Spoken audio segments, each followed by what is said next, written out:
Greetings, everyone.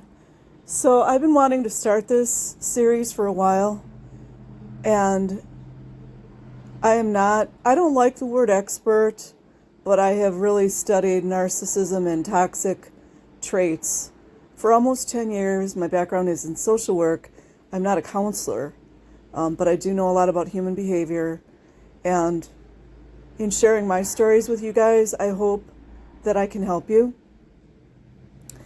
I'm not a counselor. I am not a coach. I don't offer any kind of services like that. These are just videos to share my stories and also any type of narcissistic information I want to pass on.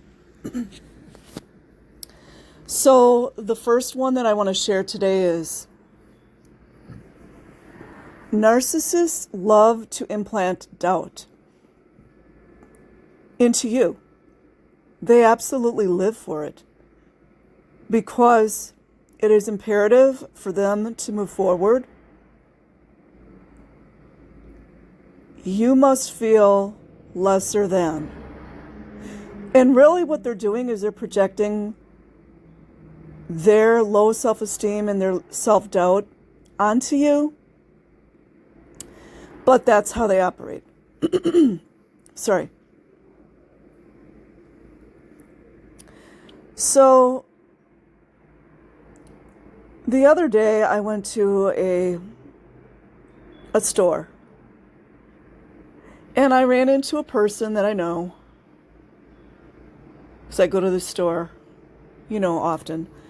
And anyways, we're just having, basic chit-chat talk. And this person said something to me to implant doubt into my security, into my well-being, into my personhood, into who I am. And I don't want to get into too specific of details, but it just reminded me, and I've thought about this a lot.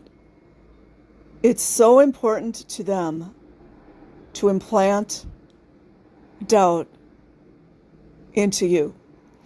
So, I'm going to use another generic example, okay? Say that you're a young person. And when I say young, I mean like early 20s.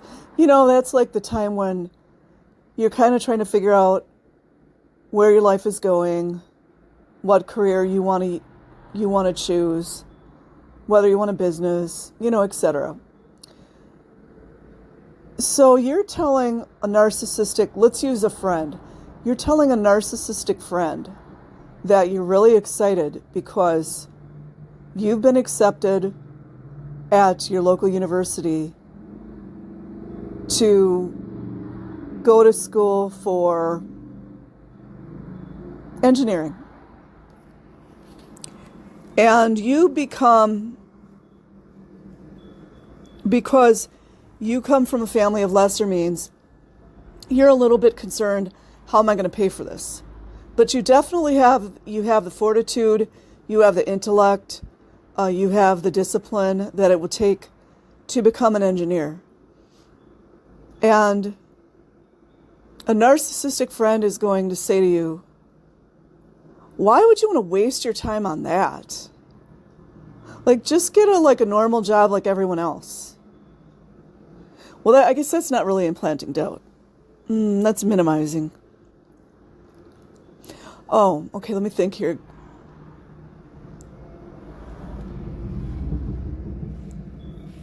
Okay. How do you think that you are going to pay for engineering school? Your dad works at BLG. Your mom is a housekeeper. You guys don't have the money for that. Why would you ever even want to try to do something like that? To put your parents in debt? So that's implanting doubt into you to pursue your dreams and your goals. Another one. Okay, this actually happened to me. And I'm not like, my Spanish is decent. I've been complimented from a lot of native speakers how my pronunciation is really good. And I should be further along if I studied. I'm thinking about going back to it. But this actually happened to me. So, and part of it was my fault, but I decided to take, when I was going to college, I decided to take a Spanish course that was devoted to, it was kind of weird. It was devoted to what profession you were going into. So it was divided by, I believe, business, social work, teaching, and something else. It was really screwy how it was set up. And I had taken quite a few Spanish courses like years ago. And when I say years ago, it was quite a while ago. And I had lived in El Paso, Texas. My ex-husband was Mexican American, so I had learned a lot through him as well. And my pronunciation was just pretty decent. And my understanding was good too. So how I wound up in this Spanish 2 course was one of the professors gave me just like a basic oral exam, like real basic communication. And I freaking aced it. And I honestly don't even know how I did it because I literally had not used Spanish in a really long time. So I got into this Spanish 2 course. And the way it was set up sucked. I mean, if you want to memorize verbs, if you think that is learning a language, then, good on you. But it was really structured weird, and I was a little out of practice. So I'll take the hit for that. But so I started saying, forget it. I hate this class. And I kind of did. And I started, like, we had a quiz, I think, every week. And I just started not doing well because it was ignorant. Like, all that she was doing was giving you words like verbs, and you were supposed to know those. That doesn't teach people a language. So anyways, when I would converse with other students with my Spanish, I was, they complimented me because my pronunciation is good. So anyways, long story short, my grades started tanking because, one, I didn't like her style at all. And I just thought the way the class was structured really sucked. And I took on a big load too. So, I mean, I'm not like one of those genius people that can take like 18 and 20 credits. That's not me. So I wound up withdrawing from the class. And then it was the point where, you know how you have a certain amount of time to withdraw. And then I think I wound up getting a D in the class because I missed that timeline to withdraw, and she made sure of that. You know what I mean? She was one of those. More, now that I know, probably a narcissist. So before all that happened, I went to a smaller college, very nice one. It was Catholic, is Catholic, and I would see her in the hallway, and then I would say like, what would I used to say? I would say mucho gusto or buenos dias, or what's the other one? Whatever, like just a greeting. Buenas noches. It wouldn't be noches, but it would be like buenas tardes. And instead of reinforcing and validating, good job on your pronunciation, she would always correct me. And granted, it was kind of my fault because I might say instead of the morning, like, I forgot how you say good morning. I can't think of it right now. But I would say like the afternoon or whatever. And she would correct me on that rather than saying good job for practicing your Spanish, And mind you, I had like excelled in all the other Spanish classes I took in El Paso, Texas, at that. So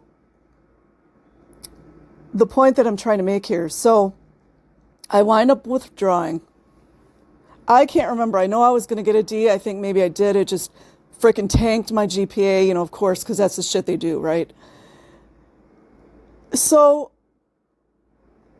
after all of the years of people telling me how well my pronunciation was, how my understanding was, I used to freak a lot of native speakers out. They would look at me and they'd say, how do you do that? I don't know. I think a lot of it has to do with I'm musical, and I think that has a lot to do with everything.